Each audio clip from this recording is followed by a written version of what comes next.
Hi everyone, Anthony Fantano here, you know who it is, and it's time for another installment of our Stink Piece series, where I react to another culture writer's writing, or maybe video blog, or something like that.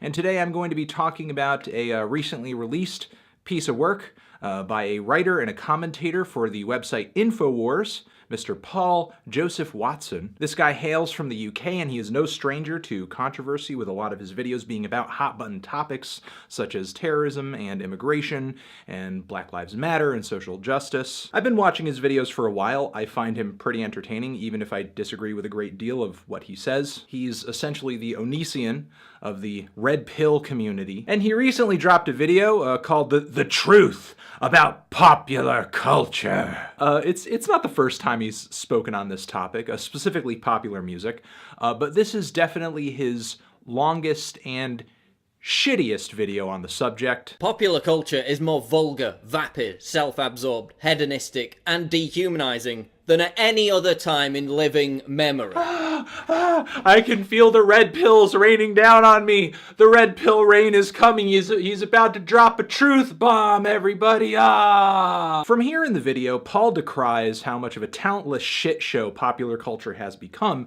and he has a pretty interesting theory as to why that is. 20th century onwards, post-modernist, moral relativist, critical theory espousing, cultural, Marxist, nihilists began to seize control of society. Oh, that's why. Okay. Now, the postmodernists, are the Jews helping them do this? Or is it the lizard people working behind the scenes? Or is it more of a three-pronged approach? Are they all working together? Also, are they a part of the conspiracy to turn the frogs gay? Are they a part of that? Paul goes on to identify postmodern art as less of an art movement and more of a grand scheme to subvert Western values. Which is funny because postmodernism is born out of the West. Without the status quo, without the culture of the West surrounding it, it wouldn't have anything to react to. It wouldn't have anything to be ironic for. It wouldn't have anything to take the piss out of. And the idea of postmodernists reshaping society in their image, what image are you even talking about? One of the most prevailing critiques of postmodernism is that it's so vague and relativist that it doesn't really stand for anything. Given that, even if postmodernists wanted to do what you're saying they're doing, I don't even really think they could achieve it. Of course you can be so postmodern that you're just an idiot with his head up his ass, that you're rejecting every single thing the mainstream has to offer you.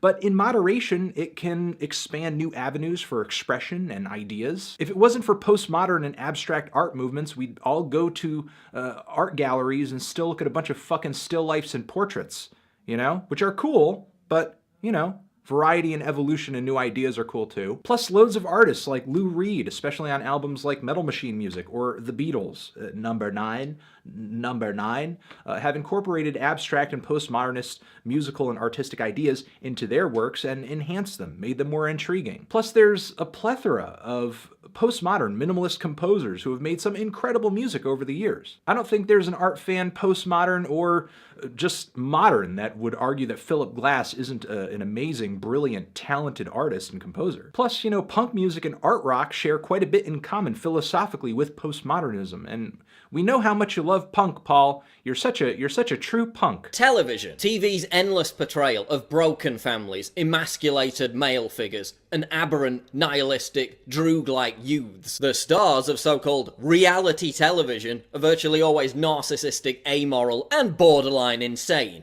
They have no redeeming traits, indoctrinating us with the idea that this is actual reality. That this is how we should act too. Yes, Paul, okay, there's a lot of shitty reality TV out there, we get it, but your average person just kind of uses this as something to gawk at. If what was happening on the screen was normal or normalized, as normal as you make it seem to be, there'd be no reason to stare at it. And the most hilarious thing about Paul's warning of subversion here with these television shows, including the warning that pedophilia is going to be normalized real soon, guys, is that his audience will just not in agreement with everything he's saying, but if you show them a video of Anita Sarkeesian saying that video games will reinforce sexist attitudes, guys, they'll all go, no, no! When the truth is, it's all bullshit. Paul, you completely deride modern culture and modern television completely through this lens of shitty reality TV shows, despite the fact that in the modern age, especially with streaming platforms like Netflix, there's no shortage of interesting and engaging and boundary-pushing television that are spinning new narratives and bringing new perspectives. Orange is the New Black, Breaking Bad, Stranger Things, Game of Thrones, just to name a few, and also the ever poignant and always amazing and ahead of the curve fucking Black Mirror. You would love that show if you haven't seen it, Paul. It would do wonders for your conspiracy boner. You make some fair points here about narcissism and obsession with celebrity, but, you know, this isn't so much an invisible hand forcing us to think and feel this way as much as it is our hyper-obsession with this new thing called social media, Paul. You know, a lot of people don't use it the way that you do. They use it to engage in and create a little social bubble around the things that they love, and sometimes people make themselves obsessed with, you know, the Kardashians. I share some of your concerns here, but you don't really bring any evidence that we're spiraling downward into a hellfire of irredeemable narcissism, you know, other than just your disgust at this part of modern culture. Now, in this video thus far, I really had my work cut out for me because Paul says so much dumb shit, but he really takes the cake when he starts talking about music. Music is less diverse, and the lyrics are more dumbed down than ever before. Man, rap today fucking sucks bad. They're not even saying words anymore. They just got a hard-ass fucking beat to trick dumbasses like you to make you think you like the shit. Okay, no, that was not an edit. That was not me editing this to make Paul look stupid. He literally used one of the cringiest fucking rappers walking the planet as evidence of his shitty point here. Later in the video, Paul even asserts that Hopsin never quite made it to the mainstream because he's just way too truthful. He'd be dropping these truth bombs on everybody. He'd be red pilling everyone. Which couldn't be further from the truth. Not only because Hopsin has the mental capacity of a 14-year-old atheist, but also because Hopsin is not really doing too well. His career is on the skids because of his failing relationship with his independent label, which he has rapped about on numerous occasions because his business partner was doing shady things with the money. Okay, here's a bold point. We've hit a brick wall. There hasn't been a single authentic movement in popular music for the last quarter of a century. The last quarter of a century, Paul? You realize that would include Oasis and Nirvana and a lot of the other artists that you cite in this video as being good examples of modern popular culture, right? Like, you know that, right? Is it that you can't count backwards from 25, or are you just that fucking wishy-washy on the history of modern music? Are you completely writing off the 2000s here, Paul? Like Radiohead, Tool, the rise of indie music, not only artists who hit the mainstream like Modest Mouse and Arcade Fire, but acts that remained a little more underground but are still beloved and are still seen as fantastic, amazing creators, people like Animal Collective or Joanna Newsom. Also, there's been the recent growth in popularity of conscious hip-hop and jazz rap through artists like J. Cole and Kendrick Lamar. Wild and crazy and out there and experimental acts like Danny Brown, for example. A lot of these artists talk about social issues. A lot of these artists make rebellious music. A lot of these artists talk politics, and you'd be a cultural layman to completely ignore them. Also, many of them are way more relevant and interesting than fucking Hopsin. Also, this idea that there are no alternatives and there are fewer alternatives is completely bunk. Sure, maybe alternatives seem like they're harder to find because the internet has kind of blurred the lines between the underground and the mainstream, creating this two-way street of popularity and influence, creating the meteoric rise and fame of artists like Tyler, the Creator, and Frank Ocean, people who are certainly unique. You may not like them, but they certainly have their own sound, their own style, and would not have made it as big as they are now had it been like 15 years ago. And while a lot of cultural trash has been created in the internet age, one of the great things about the internet age is that you don't need to rely on one certain media outlet or a handful of certain media outlets to get your music, get your news, get your anything. You can turn off these pieces of cultural trash if you so choose. You're about my age, so you should remember a time when it was almost fucking inescapable. Things like boy bands and fucking hair metal and bad Europop. These days, you don't hear One Direction unless you're fucking looking for some One Direction. And I don't know, if someone wants to hear that, I wouldn't begrudge them some One Direction. Whether it be fashion, art, music, literature, comedy, culture has been completely sanitized. There is no counterculture. Paul, that's because the internet has given alternative expressions and points of view a seat at the table.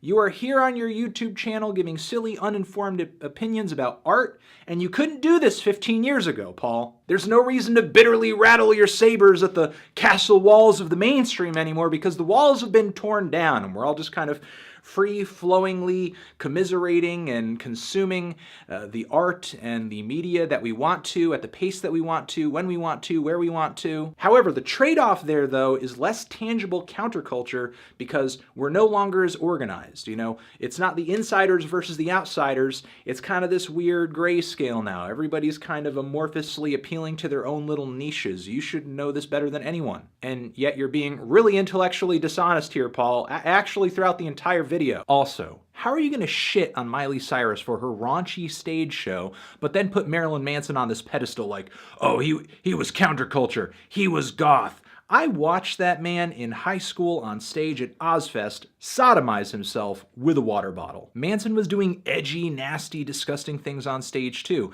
The only difference between then and now is that back then it was a little more taboo. What Miley is doing is just what her predecessors did. She's pushing boundaries, she's poking at taboos. Maybe she's doing it less with her music and more with her stage show, but she's kind of doing it all the same. And Marilyn Manson, I love the guy, but he's not a musical genius either. The sound and the writing behind a lot of his albums depended on the musicians that he surrounded himself with. Many of his contributions to modern music added up to some edgy lyrics and a kind of cultural boogeyman who poked at the sacred cows of conservative culture. And we know how you love conservative culture, Paul. Have you ever visited Tate Modern in London? It's a giant building full of scrap metal, concrete blocks, urinals. Stop. Paul, stop. Do you even know the history behind this piece? Do you know the history behind this piece, Paul? If you knew the history behind this piece, Paul, I don't think you'd be calling it just a urinal. Just a fucking urinal. Of course, that's technically what it is, but originally this piece, which there are many copies of it now, was submitted to a 1917 art exhibition where it was claimed that if you are an independent artist and you paid the fee, no matter what, your piece would be shown. And the submitter of this piece was testing that rule. The submitter and the artist knew full well how people would react to this. They knew what they were doing. They knew how this piece would be viewed in the grander scheme of the modern art world. It wasn't just some turn-of-the-century hipster saying that, oh, this urinal that I flipped over is totally art. You just don't get it, man. It's essentially shitposting before shitposting even existed. And that's a beautiful thing. And you're a fucking moron for not realizing it or researching it. Have postmodern artists kind of belabored this point with the submission of cinder blocks and turds? Sure. But like with any revolutionary idea in the art world, it's going to get repeated again and again and again until something more cutting edge comes along. You should be able to appreciate that considering your endorsement of an Eminem ripoff earlier in your video. And to your issue with this Turner Prize nod to this giant sculpture of an ass, are you such a humorless dimwit that you don't see how amazing this is? Popular culture as it exists today actually represents a direct threat to Western civilization, since it provides our enemies with a justifiable reason to destroy us. Paul, I'm glad you saved this statement for last in your video, because not only is it the dumbest thing that you've said in this entire video, but it's the dumbest fucking thing you've ever said, you fucking idiot. Really? Because there's art and music out there that's raunchy and maybe you don't like it because it's really shallow,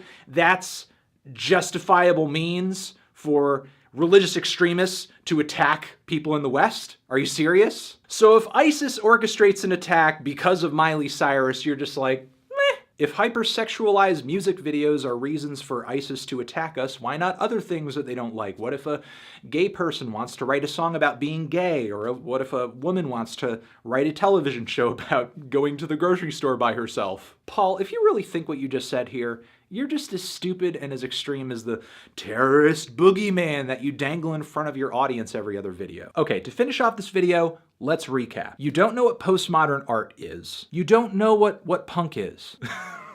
You don't know what happened 25 years ago. You don't understand how the internet has fractured popular culture. You don't understand hip-hop because you completely wrote off gangster rap despite the fact that artists within that genre like NWA spoke truth to power. And then the rapper that you do endorse is cringier than the SJWs that you whinge about in almost every video you drop. And whinging about SJWs, Paul, it's shooting fish in a barrel. It doesn't make you smart to point out that safe spaces are dumb and that Antifa sucks. It doesn't make you some kind of brilliant cultural authority. Don't let it trick you into thinking that you know anything about music or popular culture. So, shitty video. Let's see that it doesn't happen again. Transition. And God, I'm done with this video, but I still feel like there's so much more I could have said about it. Paul's defense of Kanye, despite the fact that Kanye embodies almost everything about pop culture that Paul hates so much. The fact that Paul constantly conflates art that has no meaning and is nihilistic in nature and intentionally has no meaning with art that is shallow. Doesn't necessarily mean it has no meaning or that it's meaningless, but it's just a very shallow meaning. And there's been shallow popular art for decades now, but I digress. The video's over. Maybe if Paul says some more dumb stuff in some future videos, I'll respond to that. We'll see. From what I understand, he has a video coming out about how conservative is the new punk. That should be a gold mine. Other links, videos next to my head. Subscribe to the channel. Official website too. You guys are the best. Forever.